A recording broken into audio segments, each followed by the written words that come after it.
recitarmi più davanti a tutti gli ospiti. Beh, sì, forse lei ha ragione, però a questo punto forse è meglio che io vi mostri. Se si vuol vedere la nostra arte, permettete dunque che io reciti una dichiarazione alla signorina per conto del dottor Tommaso. E dunque,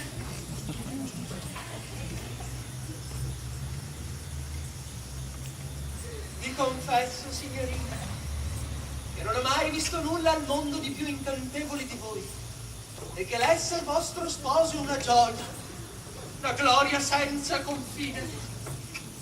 L'idea di possedervi vale ai miei occhi tutte le fortune. Voi supererete i più potenti ostacoli. Piano, maestro, piano. Troppo tardi.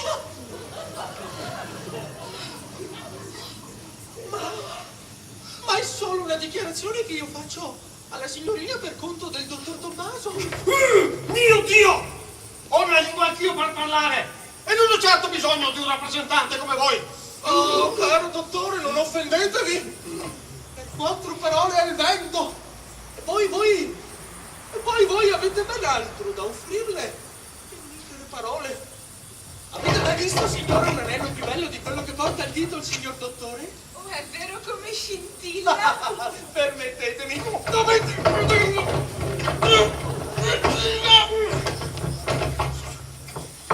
Oh, ma è davvero magnifico. Sì. Manda 1000 bagliori. Certo che... Oh, no.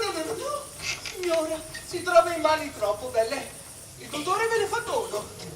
Io? Non è vero, dottore, che voi desiderate che la signorina lo tenga per...